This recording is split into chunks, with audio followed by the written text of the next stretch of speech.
I gotta thank all you guys for coming out, and I just don't know how to thank everybody for all the words of encouragement, the places to stay, the money for fuel, the hospitality, going out to dinner, all the messages I got via messengers and text message and Facebook and social media.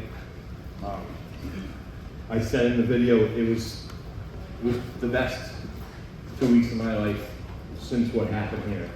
I was able to see parts of this country that I never otherwise was able to see. Unfortunately, because my farm was destroyed, that's how I saw it.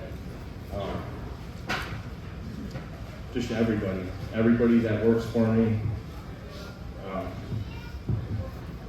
When I decided to do this, was Labor Day Monday, and I was just hastily going to jump in the tractor and take off down there. And then I kind of reconsidered what I should do, and that's when I planned to drive around the state of Connecticut, and everything just came together from there. My father and Ruby helped me get the tractor ready to go. We hung all the signs on the tractor. It was a hell of a journey.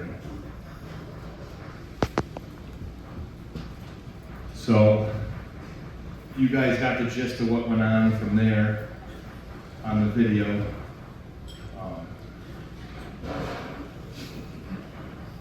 So, if anybody wants to ask any questions, I'm ready to answer them. What was my favorite part? The ice cream shop. The ice cream shop was pretty good. There's a pizza place in Old Line. I wouldn't eat at that place. I wouldn't.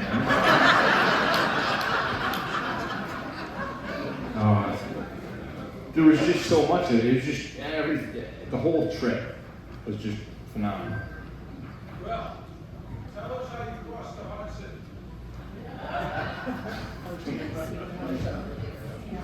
No, I crossed the Hudson legally.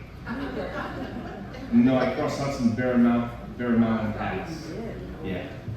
When I got across the river, the lady that was directly behind me, I'm glad she didn't have a gun, because she probably would have shot. It wasn't even that far. She was only behind me a little ways. I just pulled over.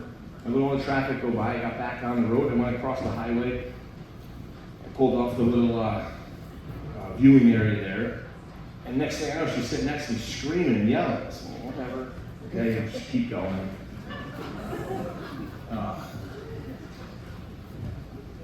Then I found myself in a military ballistic zone. But the gate was open. I didn't open the gate. I didn't sneak in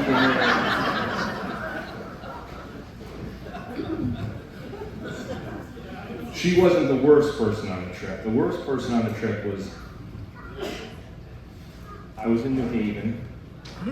I got a modern pizza. And I figured I'd just sit in the back of this tent right next to the dumpster and eat my pizza. The guy came out and said, you gotta leave. I said, hang on a minute, let me tell you what I'm doing. I don't care what you're doing, you gotta get the F out of here. I got customers. I don't see nobody in the restaurant anyway, so I just got on my tractor and left. That was not a good way to start it, but I said, you know what?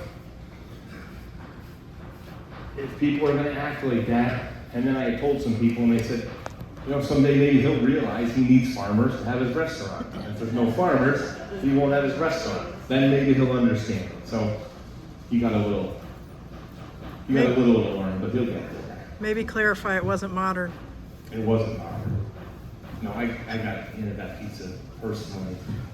It was somewhere really close. Gotta have more questions. Billy, how fast did that down here go?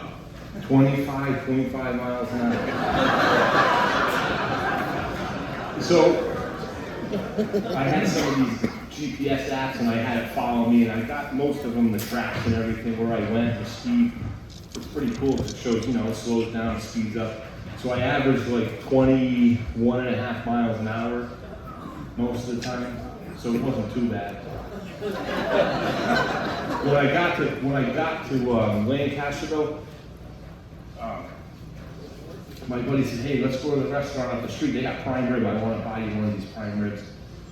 And I got in his truck. That was the first time I was in the vehicle in a while. He starts driving, and it was like warp speed. I said, "Dude, you gotta slow down. This isn't good here. I'm doing 20. He goes, "I'm only doing 40. I said, "No, Daryl, you gotta slow down a little bit." What did Mr. Blumenthal say? What was that?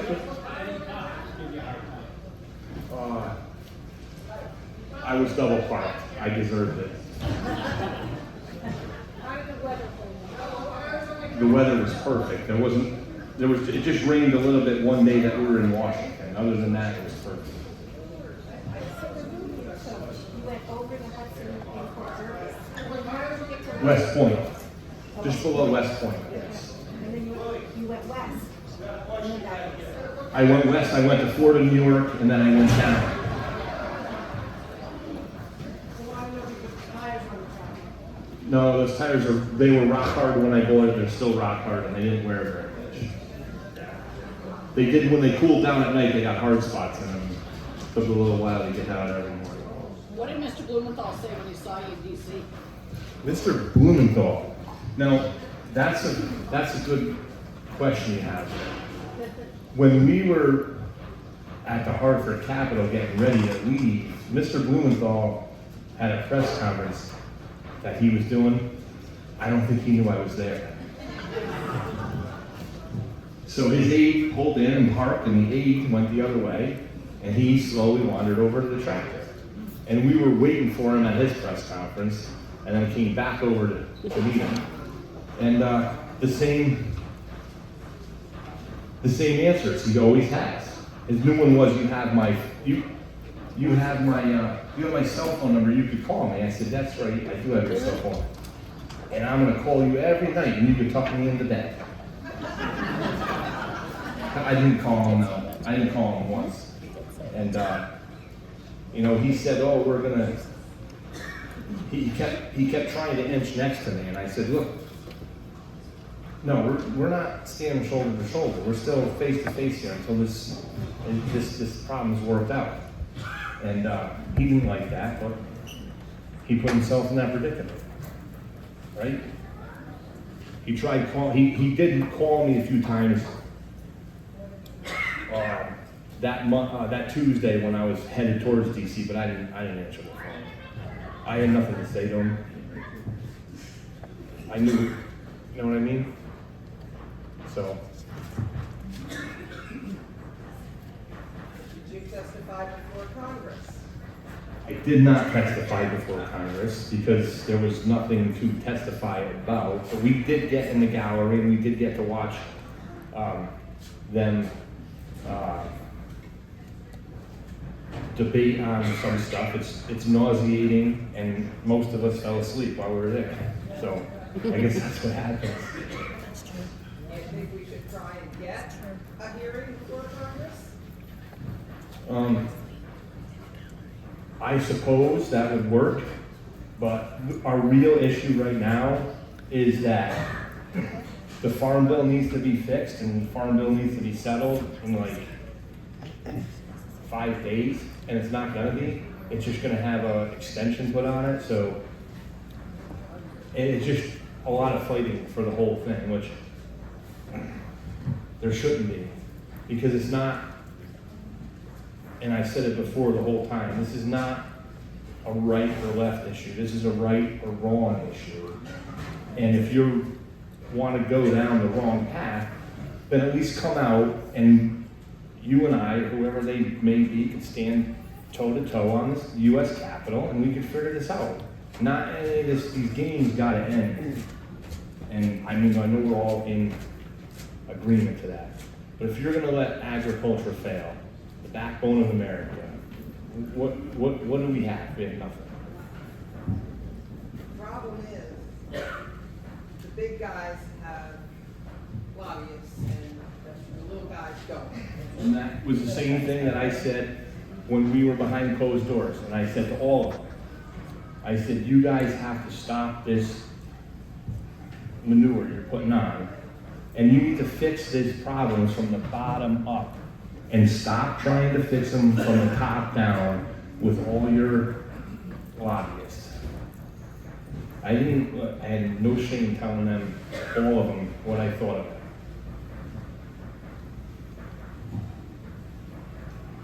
Will, you ended up in Saratoga.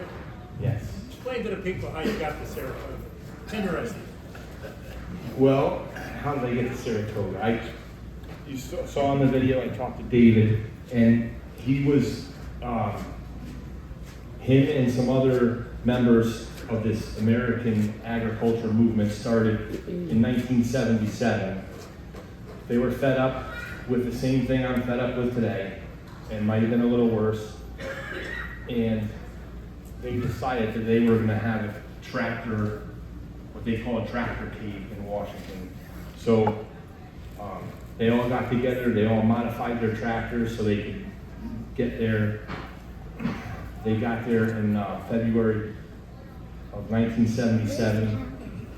Then there was a blizzard, so they stopped the city with their tractors, but then they helped clear the snow from the blizzard, and they all parked on the mall. And then the National Guard all arrested them, and then no one could move the tractors, and the snow melted and it made mud, so not only took the tractors off, they ruined the National Mall. And then what do? Washington DC makes it federally illegal to convoy or tractor cave tractors through the city. So I knew that going in, that if there was more than one of us, that we were gonna get arrested.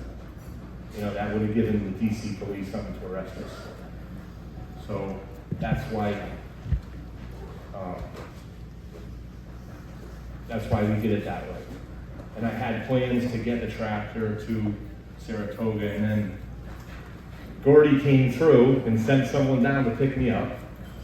And we put the tractor on the trailer at 5 o'clock in the morning, and he had it in Saratoga by 7 o'clock at night.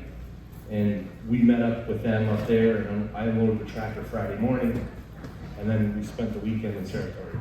And then I drove it home from Saratoga. But that was a good ride too. There's nothing wrong with that. Got to see some cool stuff.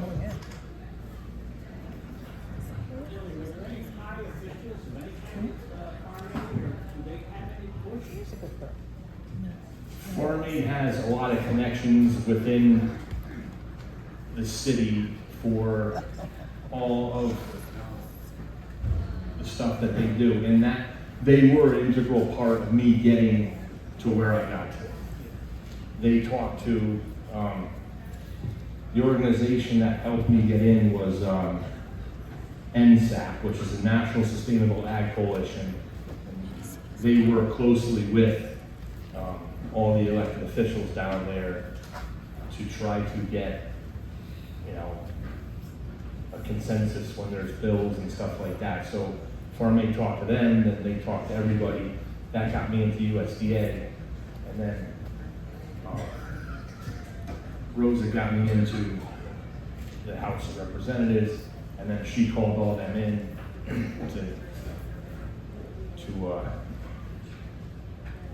and she had a lot of choice words to say. I'm not going to repeat them or say what they were, but she thinks the same way we think about why things or people get bailed out and why farmers aren't getting bailed out, which doesn't make sense.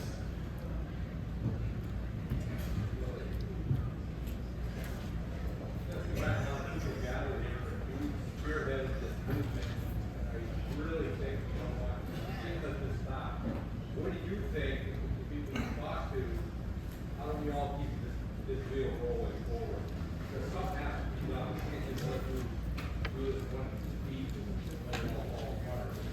What do you think, what can we do to help you continue this movement? Well, I haven't really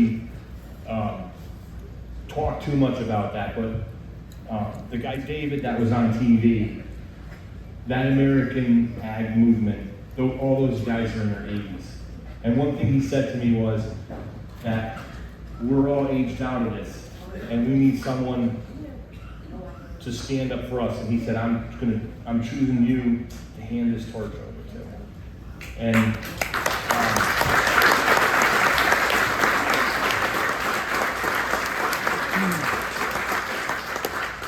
so for someone that's been in it for so long, he knows what needs to be done. So I'm hoping to spend, some time with him. And I haven't told anybody because I just got the message when I was standing outside a few minutes ago.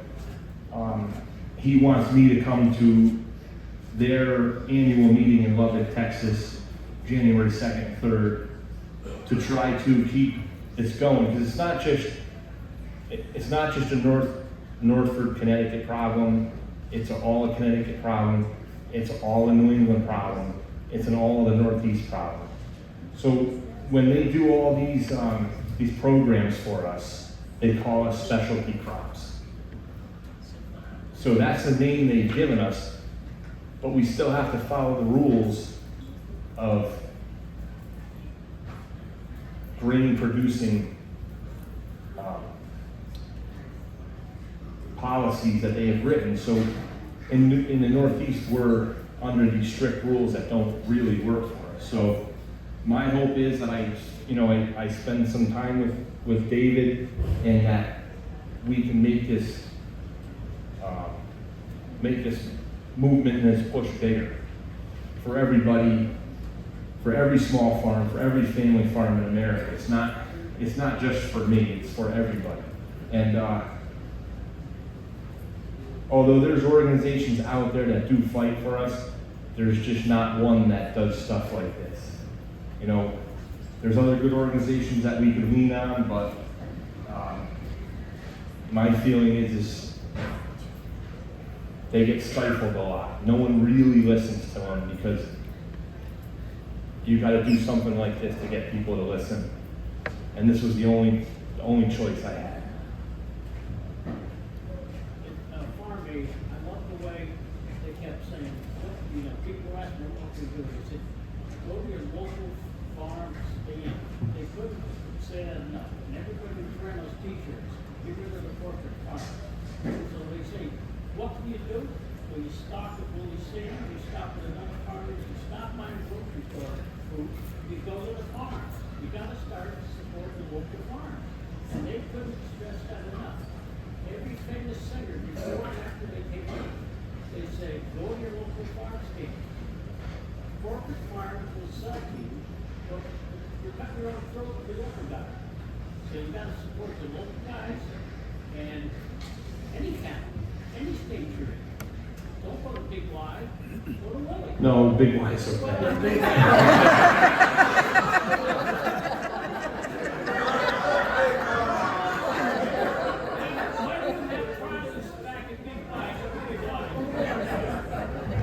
Well, that's the bigger box stores like Walmart are the ones. When you go in there, you ask them where the stuff comes from. If they can't tell you, then go somewhere else. That's part of the problem is there's no real labeling of where it comes from. But if you hound, all produce managers I work with, they're all right now, they're getting hounded every day. Where's his stuff? Well, it got destroyed by hail. So customers need to be educated, and yeah, we do need to go to farm stands as much as we can, but buy as local as possible. That's what we gotta do, and that'll help. Some of the other problems we're faced with is these factory farms, they could overrun us because they get the subsidies that we don't get. We have to pay the same money for fertilizer and fuel and seeds, but these guys are getting subsidies. They're running their businesses like, big, huge organizations. They're probably making more money losing money than they are making money. It's wrong. It's the way this whole thing is structured is completely wrong. A loss for those guys is more money than making money. Yeah, they destroyed it. That was a whole other thing.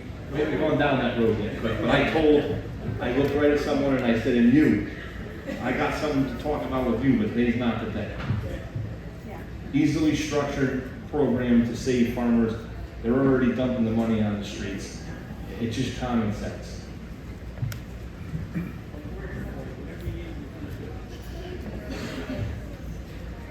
And somebody else must have.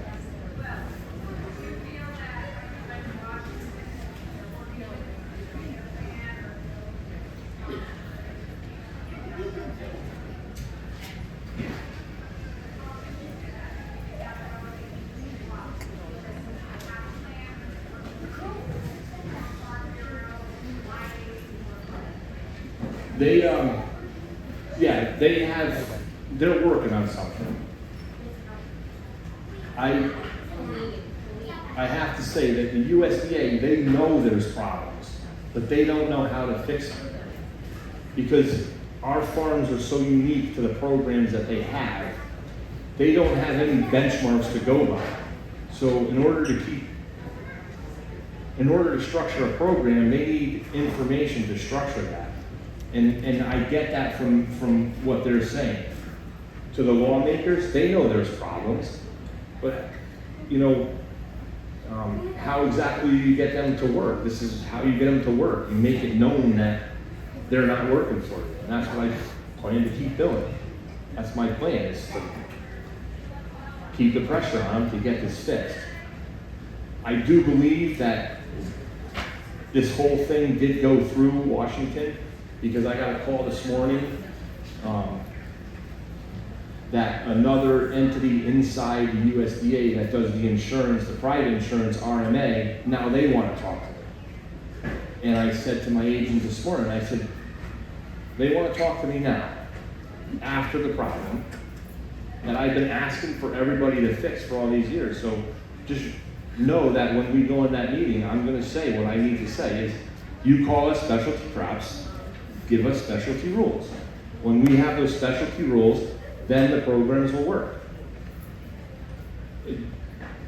Because the way that these insurances are laid out, and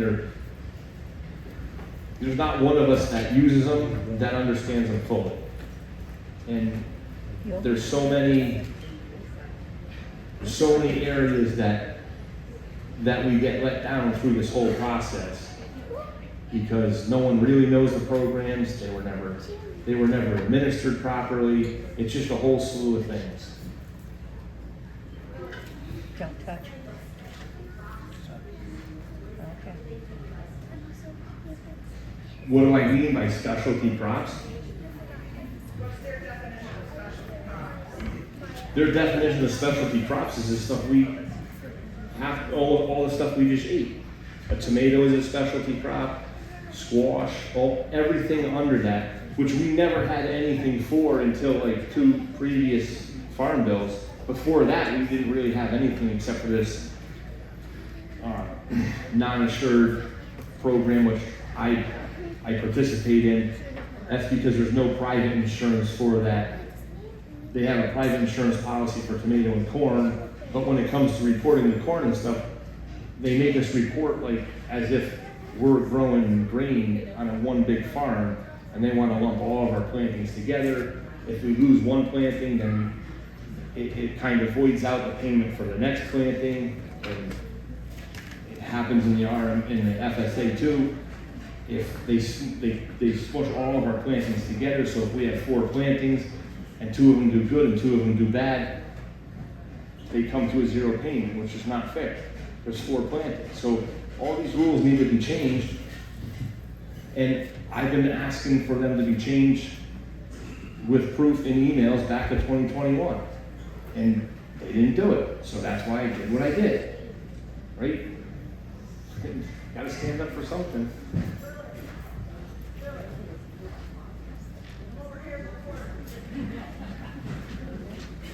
Come on, you're louder than that.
That's my biggest thing against Blumenthal. And I said it again in there.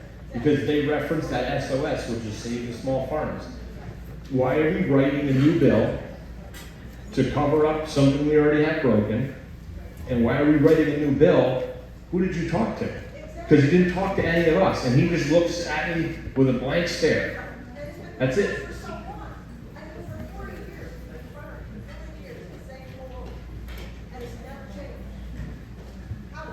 We're going to change it. We're going to keep going back to Washington. That's what we're going to do. We're going to keep going.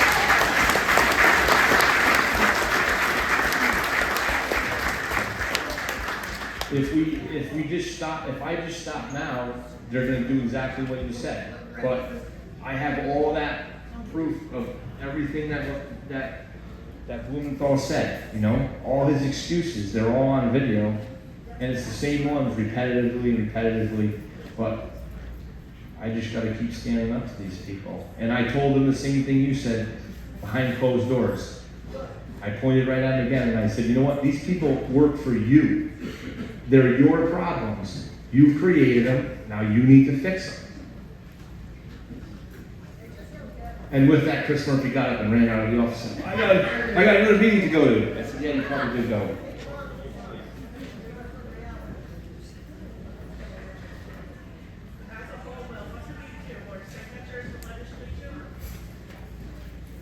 At this point, we'll have to see what goes on and just say what you just said. Maybe we need to start calling their offices repetitively. That's what gets stuff done. Because they don't write letters, call, write more letters, call more. And I could give you Blumenthal's cell phone number if you want.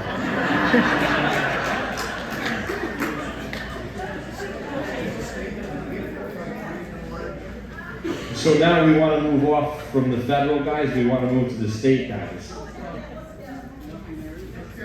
Well, it's a known fact, so I'm going to say what I have to say. Me and Mr. Commissioner, we never got along very well, and we're still not getting along very well. If you're the commissioner of a department in the state of Connecticut and you have one of your larger farms gets that much destruction, you might want to come out. And then that leaves yourself, if that's the person appointed by our governor, maybe our governor needs to do something. You know what I mean? You can, so since this happened, there was 2 sightings of Mr. Lamont at 2 things. If he's not going to support agriculture in the state of Connecticut, why go to the fair? Why go to a fair for publicity, something that's agriculture? What are we doing? You don't want agriculture. You've made that known. And when your commissioner doesn't have whatever, I don't understand. He doesn't have the understanding of a farm. He never worked on a farm or worked hard enough on a farm to know what's going on the farm. He's just there to hold a position, to wear his blue starch press suit.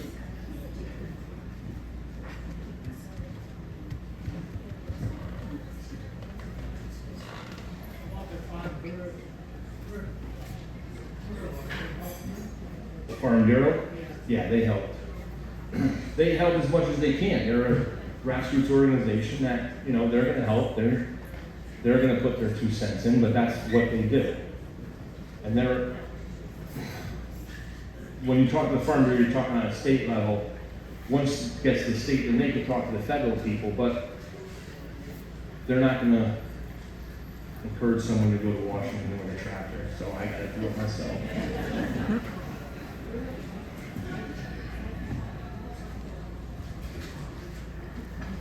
Any other questions?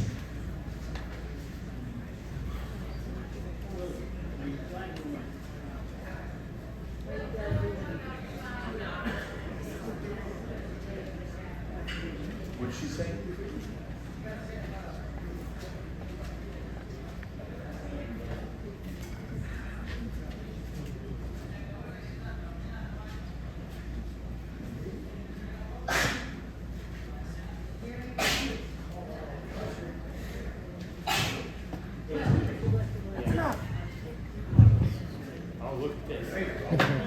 I will.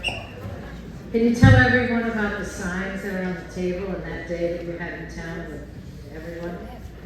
So the signs on the table, are from the school. So where's Kim? There's Kim right there. So Kim decided that she was going to get the North Branford school system to do something for me. So on the day that I first set out in the state of Connecticut, they had every student at every school outside with signs of encouragement. So they were collected, and that's what's on the tables tonight. So every one of those students saw our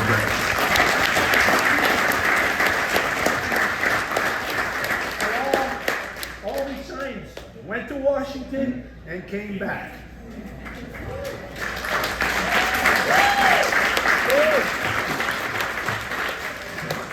You didn't have to show them, like they said. Anybody that has children, tell them they went to Washington and they came they all back. came back. Any other questions?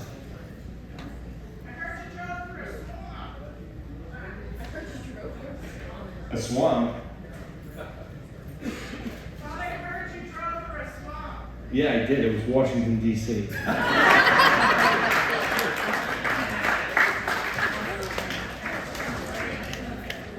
When I first set out, someone said, "Oh, you got to grease your wheel bearings." I said, "I'm going to stuff a few politicians in there. I grease them right."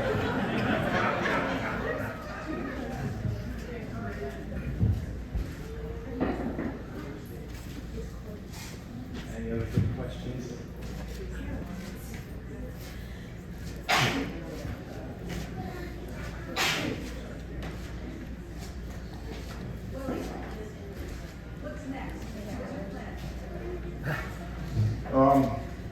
My plan is that that one entity, the USDA RMA, we're supposed to have a meeting next week. And I have been in contact every day with congressional aides in Washington. So there's still, the conduit is still open. I have all those numbers, and I'm just gonna keep up and keep on doing, where are we going to? What are we doing? When is it gonna be done? Do you have a sense for what other states are doing, or do you have contacts with them? So the USDA is overall. And then in every state, there's a state entity of the USDA. And then there's the state, so sometimes when I say state, I might mean the USDA. Every state is different. So, oh yeah. Yes, there's contact with them. And a lot of times we find out what other states are doing through when we have adjusters come out, and the adjuster says, "Well, why are you doing it that way? They do it this way in Massachusetts, or they do it this way in New York." A lot of those parameters are able to be set up by the counties and the states.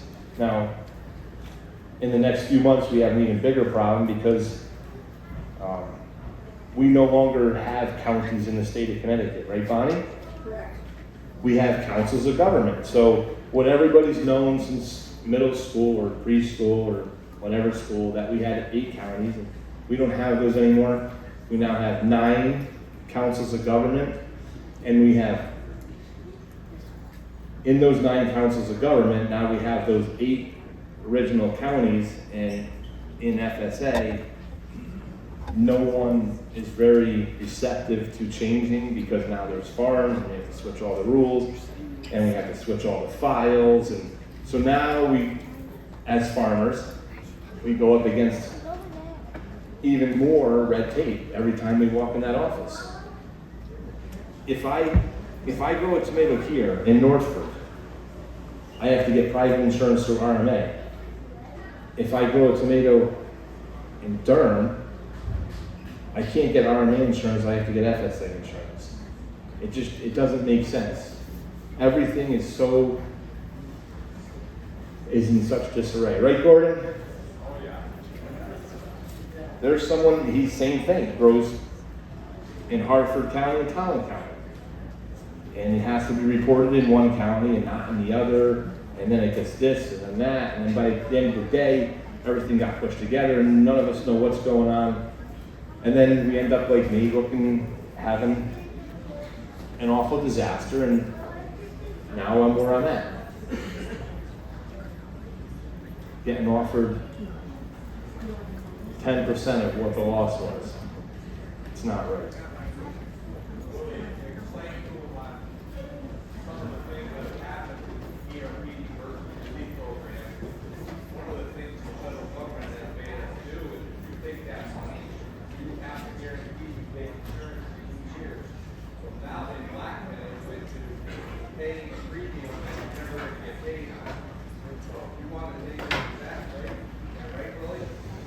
So in 2021, right, 2021 and 22, they came out with this ERP program.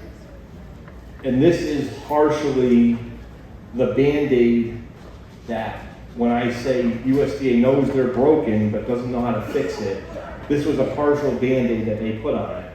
So they let farmers use their previous year's records in the next year against your, what we call Schedule F of a farm profit and loss. And whatever the difference was between that, they gave us a payment. But once you took that payment, which a lot of us needed to do because we had losses in those years, once you took that payment, you said that you would buy their insurance at those levels for the next 2 growing seasons. So basically what they were saying was, we're gonna give you money now, but we're gonna take it from you later, which they referenced in an email again to me today. But I already covered, I got this year covered. They already took my money for this year, so. There's also that rule in there that says if you don't farm, what, or you don't have to pay it, right? Guess who's not paying it next year? Me. No, I'm just joking. I'm still gonna farm next year. So I could spend all day talking about these programs. They're faulty. So if everybody can leave here tonight and we can keep this going and we can keep bothering our senators and our lawmakers, and whenever you see them, you can bother them, whether they're state or federal people. You can say, this is what we need to do. In the state, I don't think Vinny's here anymore, but two things that we're gonna ask for is, one, that they redo the unemployment programs for agriculture, so that if there's a disaster, that our employees can go on unemployment and we don't pay a tremendous fee the next year. Because right now, you have to work X amount of weeks in order to get on unemployment. So if my people were to go on unemployment, their old employer might end up paying the rate because their old employer is responsible for them. So these archaic unemployment rules need to be updated, not only for all businesses, but for farms that we can put our people on. And we're not looking to put them on forever. We're just looking to put them on to keep them from having, issues. And then the other part of the state thing we're asking for is, the state of Connecticut has, they could bond money and they could get money put into their budget, but they also have money in a thing called the CIA account, which is a community investment account. And every time there's a land transaction in the state of Connecticut, a certain percentage goes to the CIA account. There's $8.8 million in there right now, and there's the ability to make a line item, although some certain individuals say there's not, but there is. And in that CIA is money for farmland reinvestment, farmland restoration, and farmland protection.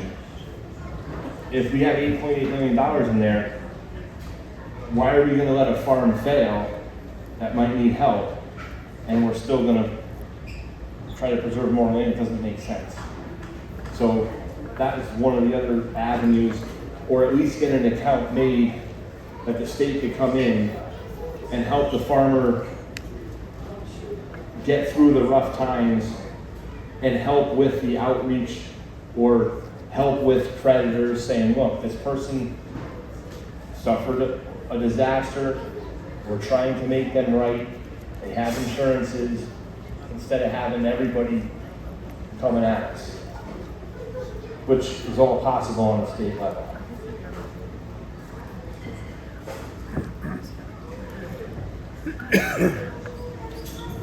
Somebody said, well, it happened in the 21 flood. Like that, flood. Massachusetts did the exact same thing. They're growing all that same. So what Gordy's talking about is when we had all the rain last year and the flood, you know, everybody suffered all through the river valley, whether it was Connecticut or Massachusetts. In Massachusetts, they were widespread. They had rain events almost every day or every other day. So the governor of Massachusetts took $24 million from their general fund, and they partnered with the United Way for Massachusetts. And with United Way and their Department of Ag, they went from farm to farm to catalog all the losses. And when they got done, farms my size got a check for $250,000. Our state doesn't want to do that. Our United Way is not structured to do that. They have a different nonprofit structuring where they can't hand out the money. There's also some private individuals that want to make a program like this. And the state doesn't want to be partners. The state doesn't want to partner with it. The individuals are just asking for the state to put up an equal amount, but they won't do it. So it just doesn't seem like Connecticut's a very farmer-friendly state.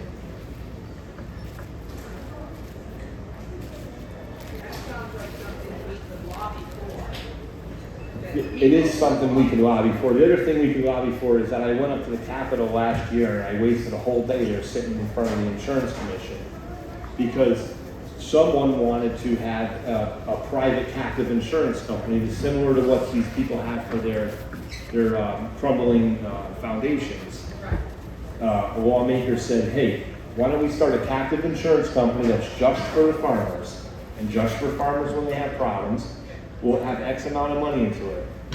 We'll pay their loss, even if they have NAP and RMA insurance. If they recoup money on NAP and RMA insurance, they put it back in the captive fund to keep that rolling somewhat, so it doesn't lose 100%. And not one of us farmers wants that. We don't want to double dip and have all this extra money. All we want to do is farm because we love it. We don't. There's nothing, that's what we want to do. So sit there all day and then walk out of the meeting and have just someone come up to you and say, that's not going to work. Connecticut's insurance commission will never work with you guys. And then off he goes. So that's not the right answer either. The state can be creative to fix a lot of these problems. So that's what you got to do. You got to push. We got to push. We have to try to get. And I don't want to put the problem on our town manager or our town council, but they got to go back to their COGs, their councils of government. Ours is all down here, and the councils of government have to start making that noise. They have to start telling the lawmakers, look, we need to do this. We need to keep these farms. We're like the 5th largest economic center in the state of Connecticut. Why aren't we helping?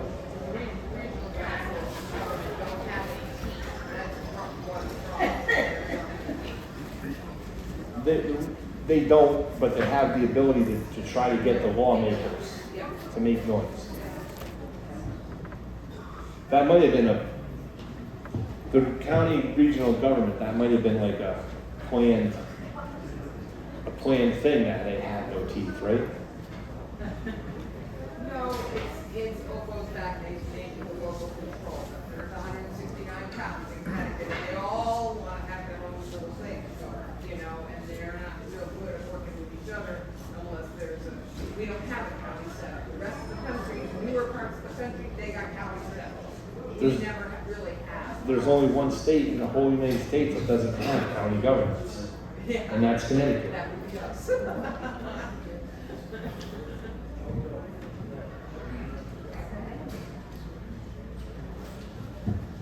telling me that you cannot buy private farm insurance or crop insurance? There's that program is called a non-insured assistance program, because there's no company in the whole United States that has private insurance for crops. None. So the only other ones that have it, so it's actually, the NAP that I speak of through FSA is not an insurance policy, it's a program to try to help after a disaster, but it's not insurance. So they don't take our money and invest it like insurance would invest premiums. The RMA has a program that it encourages, the insurance that I get through RMA comes through a private insurance agency, but it's backed up by the USDA, if that makes any sense. Right? Ken, am I saying that right? If it's not possible to buy private insurance or private company, and you, if they're not cooperating, hire an outside adjuster to go in and make sure that you're getting a fair assessment. To get like an insurance adjuster to come? I don't think so. I mean, I don't know how you could get somebody up to speed that fast on all these programs. Because like I said, the FSA and the NAP, that's not an insurance, it's not an insurance, it's a program that's structured differently. It's not, the other ones I pay a premium on, like an insurance, and that, you know, money's invested however. Your crop fails for whatever reason, you have to get an adjuster. Is it your adjuster or their? No, it's their adjuster. And why do you have that set up? I don't think there's nothing in those policies that's structured enough, like a homeowner's policy, where there's stuff like that, where you needed a private adjuster after a roof problem or something. The policies are all cut and dry. You're either getting this or you're getting that. That's all you're getting, nothing in between.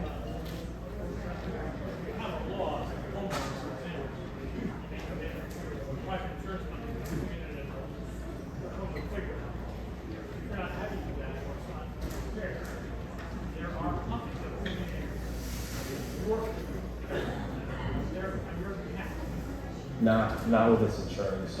It's cut and dry. It's either this or that. And when you have to elect all these insurance levels, you elect them, like I elect them not knowing that I'm going to lose everything. And then there's supposed to be like a catastrophic policy that kicks in, but it never works out. It never works out. Never.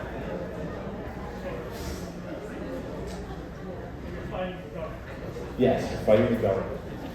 That's what you're doing.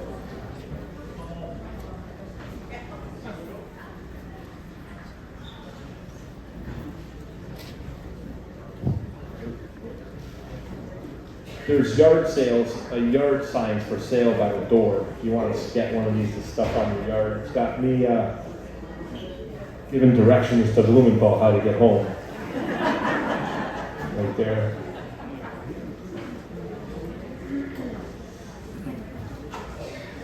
Any other questions? What did these words?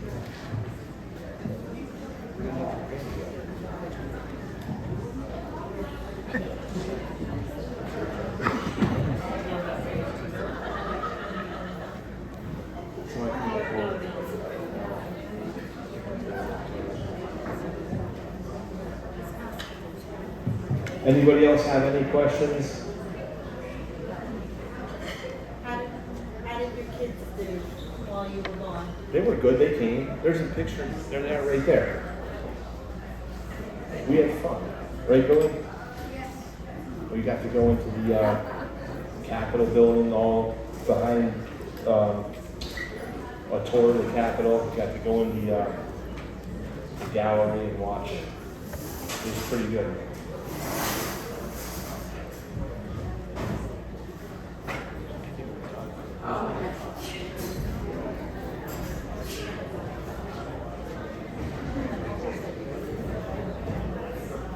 It's your turn, Randy. We're done. Will, I'm sorry about the video. Hold on a second. Try that again. Will, I'm sorry about the video. No charge for the audio visual effects tonight. Everybody, thanks for coming in. Hello. Hi, folks. I just want to take an opportunity here to thank Willie for all he's done. Where'd he go? There's so many farmers in this room. I think it's an opportunity here to thank the Lord for all the farmers that work in God's good earth. If you would just pray with me, I'd like to say a prayer for Willie and all his work. Would you pray with me? Let us pray. Almighty Father, we are thankful for this gathering. We are thankful for the farmers that provided the food that we already ate. We are thankful for Willie and all his work. Thank you for his endeavor and everything that he does. Bless Willie and his service. Continue and will the good work you have begun, Lord. Thank you, Jesus. Bless all the farmers of this country. God bless the United States of America. Thank you, Jesus. And all of God's people said, God didn't hear that. I'm not going to let you get away with that. We're going to try that one more time. And all of God's people said, amen. Thank you, Jesus. Before you get off, the question was from one farmer here, what can we do? You can pray. January, send them to Texas. Get all the information from Dave, and all you farmers get together, and you know farmers that Will doesn't know. And let's get the ball. We have it rolling. Let's keep it rolling. Thank you. Thank you.